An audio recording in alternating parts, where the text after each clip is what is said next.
आपके अपने YouTube channel अनुराग sari class में दोस्तों आपका स्वागत है। जैसा कि दोस्तों आपको पता है आपका कक्षा 11वीं का इकोनॉमिक्स अर्थशास्त्र का 12 सितंबर को पहला पेपर है त्रैमासिक परीक्षा का। ओके, इसलिए दोस्तों मैंने आपको पहले ही अर्थशास्त्र की तैयारी करा दी थी।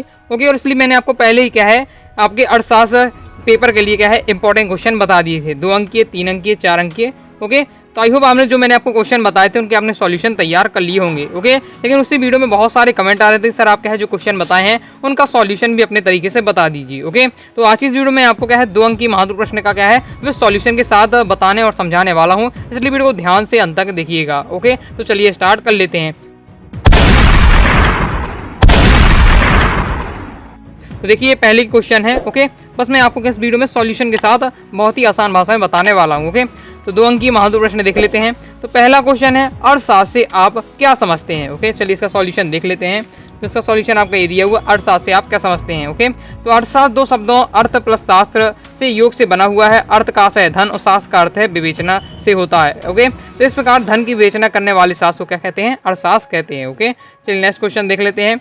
नेक्स्ट दोस्तों क्वेश्चन है आर्थिक डेटा क्या है। ओके, तो आर्थिक डेटा क्या है ये दिया हुआ है, आप इसका स्क्रीनशॉट ले लीजिए। यह मनुष्य द्वारा धन कमाने के उद्देश्य से की गई समस्त क्रियाएं जिन्हें मुद्रा में मापा जा सकता है आर्थिक क्रियाएं कहलाती हैं, जैसे शिक्षक द्वारा शिक्षण, चिकित्सक के द्वारा रोगी के उपचार करना आदि। आर्थिक क्रियाओं से मनुष्य को धन की प्राप्ति होती है जिससे क्या है भाई अपनी आवश्यकताओं की संतुष्टि करता है। ओके, ये हो जाता है आपका आर्थिक डेटा। चलिए नेक्स्ट क्वेश्चन देख लेते हैं। ओके, बहुत सारे क्वेश्चनों का आंसर आपको याद होगा। ओके, तो आप क्या है स्किप करके आगे बढ़ जाइएगा। ओके, लेकिन अगर आपको क्वेश्चन का जो मैं आपको क्वेश्चन बता रहा हूँ उनका आंसर याद नहीं है तो वीडियो को पोस्ट करके आप क्या है तुरंत ही उसका आंसर याद कर लीजिएगा वीडियो को देखते ही देखते। ओके, नेक्स्ट क्वेश्चन देख लेते हैं। तो नेक्स्ट क्वेश्चन है उपभोक्ता से आप क्या समझते हैं। ओके, तो उपभोक्ता से आप क्या समझते हैं, इसका सॉल्यूशन आपका ये दिया हुआ है। जो व्यक्ति विभिन्न वस्तुओं एवं सेवाओं का उपभोग करता है या उन्हें उपयोग में लेता है उसे क्या है उपभोक्ता कहते हैं। वस्तुओं के उपभोक्ता वस्तुएं जैसे हो गए गेहूँ, आटा, नमक, चीनी, फल आदि एवं स्थायी वस्तु जैसे हो गए टेलीविजन, मिक्सर, साइकिल इत्यादि सम्मिलित है। ओके, तो नेक्स्ट क्वेश्चन देख लेते हैं। नेक्स्ट दोस्तों क्वेश्चन है सांख्यिकी के कोई 2 कार्य लिखिए। बहुत ज़्यादा इंपॉर्टेंट क्वेश्चन है, प्रीवियस ईयर पेपर में आ चुका है। तो सांख्यिकी के 2 कार्य आपको तैयार कर लेने हैं। तो पहला कार्य क्या है, सांख्यिकी का कार्य तथ्यों को सूक्ष्म तथा सरल रूप में प्रस्तुत करना। दूसरा है समांकों के बीच तुलनात्मक अध्ययन के लिए आधार प्रस्तुत करना। ये हो जाता है आपका सांख्यिकी के 2 कार्य। चलिए आगे देख लेते हैं। ओके, तो नेक्स्ट क्वेश्चन है आपका आंकड़ों के शाब्दिक प्रस्तुतिकरण की कोई 2 सीमाएं बताइए। चलिए इसका सॉल्यूशन देख लेते हैं। इसका सॉल्यूशन दोस्तों आपका ये दिया हुआ है। ओके, आंकड़ों के शाब्दिक प्रस्तुतिकरण की कोई 2 सीमाएं आपको बतानी। तो सीमाएं कौन कौन सी है, पहला है पाठ विषयक या वर्णनात्मक प्रस्तुतिकरण, दूसरा है सारणीबद्ध प्रस्तुतिकरण, तीसरा है आपका आरेखीय या चित्रमय बिंदु रेखीय प्रस्तुतिकरण। ओके, तो ये हो जाती है आपके आंकड़ों के शाब्दिकरण की प्रस्तुतिकरण की 2 सीमाएं। ओके, तो नेक्स्ट क्वेश्चन देख लेते हैं। तो नेक्स्ट क्वेश्चन है अच्छी प्रश्नावली के कोई 2 गुण लिखिए। ओके, ये भी प्रीवियस पेपर में आ चुका है त्रैमासिक परीक्षा में, तो तैयार कर लीजिएगा। अच्छी प्रश्नावली के कोई 2 गुण आपको बताना है। तो तो ये आपके 2 गुण दिए हैं।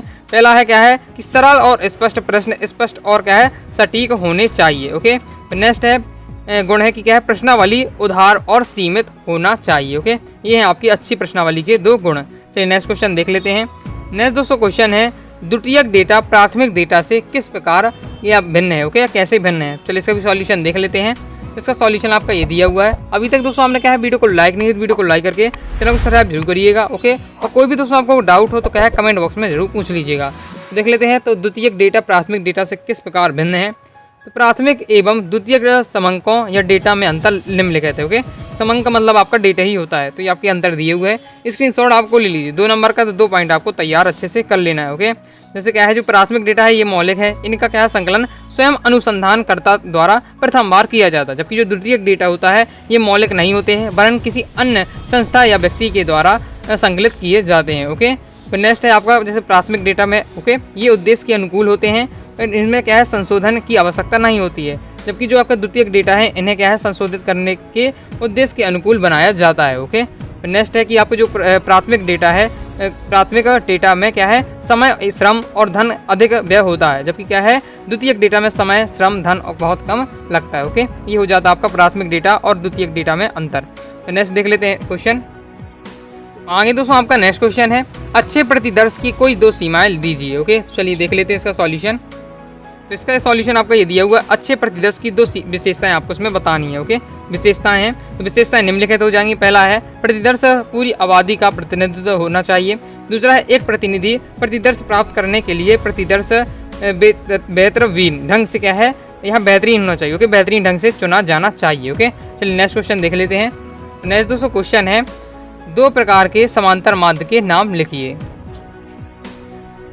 दो प्रकार के समांतर माध्य के आपको नाम लिखना है। तो पहला हो जाएगा आपका सरल समांतर माध्य, दूसरा है भारित समांतर माध्य। ओके, डिटेल से देखना बताता चाहते हैं तो सरल जो समांतर माध्य है वो सरल समांतर माध्य वह है जिसमें क्या है कृषि श्रृंखला के सभी पदों को समान महत्व दिया जाता है। ओके, और भारित समांतर माध्य है वह माध्य होता है जिसमें क्या है कृषि श्रृंखला के विभिन्न पदों को क्या है उनके तुलनात्मक महत्व के आधार पर भार दिया जाता है, यहाँ पदों हो जाएगा। ओके, तो नेक्स्ट देख लेते हैं। नेक्स्ट क्वेश्चन है आपका, मोड के मुख्य उपयोग क्या हैं। ओके, तो मोड के मुख्य उपयोग आपको बताने हैं। तो ये आपका दिया हुआ है, मोड या बहुलक एक ऐसा मान होता है जो क्या है अवलोकनों के समूह में सबसे ज़्यादा बार दोहराई जाती है। ओके, इसे हम क्या है सबसे ज़्यादा आवृत्ति वाली संख्या कह सकते हैं। ओके, यह सांख्यिकी में क्या है एक बहुत ही महत्वपूर्ण उपकरण है। ओके, चलिए नेक्स्ट क्वेश्चन देख लेते हैं।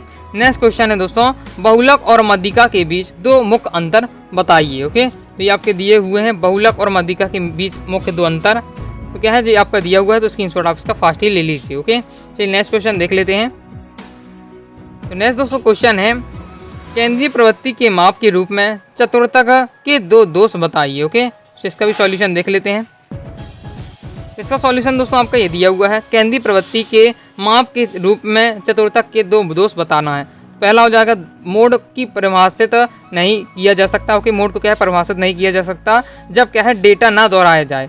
दूसरा है कि बहुलक सभी मूल्यों पर आधारित नहीं है। ओके, और तीसरा है जब डाटा छोटे मान से बना हो तो क्या है बहुलक अस्थायी होता है। ये आपके हो जाएंगे केंद्रीय प्रवृत्ति के माप के रूप के चतुर्थक के दो दोष। ओके, चलिए आगे देख लेते हैं। ओके, अगर आप क्या है इसकी पीडीएफ अगर चाहते हैं क्वेश्चन के, ओके इंपॉर्टेंट क्वेश्चन के विद सॉल्यूशन के साथ, तो वेबसाइट में अपलोड है। ओके, तो आप जाकर देख सकते हैं। ओके, अब बस आपको क्या है गूगल पर सर्च करना है www.anuragaclasses.com। सबसे पहले वेबसाइट आएगी, ओपन करेंगे, आपको क्या है क्रम से क्या है सभी सब्जेक्ट के आपको त्रैमासिक परीक्षा के महत्वपूर्ण प्रश्न मिल जाएगा। ओके, चलिए आगे देख लेते हैं। तो नेक्स्ट क्वेश्चन है दोस्तों, हरित क्रांति क्या है। चलिए इसका सॉल्यूशन देख लेते हैं। इसका दोस्तों सॉल्यूशन आपका ये दिया हुआ है, हरित क्रांति क्या है, बहुत ज़्यादा इंपॉर्टेंट है, अच्छे से दोस्तों आपको तैयार कर लेना है। तो हरित क्रांति क्या है, भारत की नई कृषि नीति सन क्या है 1967-68 में लागू की गई थी, जिसमें अधिक उपज देने वाले बीजों को बोया गया था तथा कृषि की नई तकनीकों का प्रयोग किया गया। ओके, जिससे क्या है फसल उत्पादन में तीव्र वृद्धि हुई, इसे ही क्या है हरित क्रांति कहा जाता है। ओके, नेक्स्ट क्वेश्चन देख लेते हैं। नेक्स्ट और लास्ट क्वेश्चन है आपका 2 नंबर में, आयात प्रतिस्थापन क्या है। ओके, एकदम मैं आपको सिलेक्टेड बहुत ही कम क्वेश्चन बताए हैं सभी, लेकिन आप तैयार कर लीजिएगा। तो आयात प्रतिस्थापन क्या है, आयात प्रतिस्थापन का आशय है कि जो उत्पादन हम बाहर से आयात करते हैं उसे घर पर अपने देश में ही तैयार किया जाए। इसे क्या है आयात प्रतिस्थापन का उद्देश्य वस्तु का निर्माण कर आयात की समस्या से बचना होता है। ओके, तो ये हो जाता है आयात प्रतिस्थापन। ओके, तो इस प्रकार से मैंने आपको 2 अंकीय की महत्व सभी आपको महत्वपूर्ण क्वेश्चन के भी सॉल्यूशन के साथ आपको बता दिए हैं। ओके, आगे दोस्तों नेक्स्ट पार्ट आएगा और लास्ट ही पार्ट रहेगा। ओके, दूसरा पार्ट जिसमें आपको मैं 3 अंकीय 4 अंकीय महत्वपूर्ण प्रश्नों को बताने के साथ साथ उनके सॉल्यूशन के साथ आपको बताऊंगा। ओके,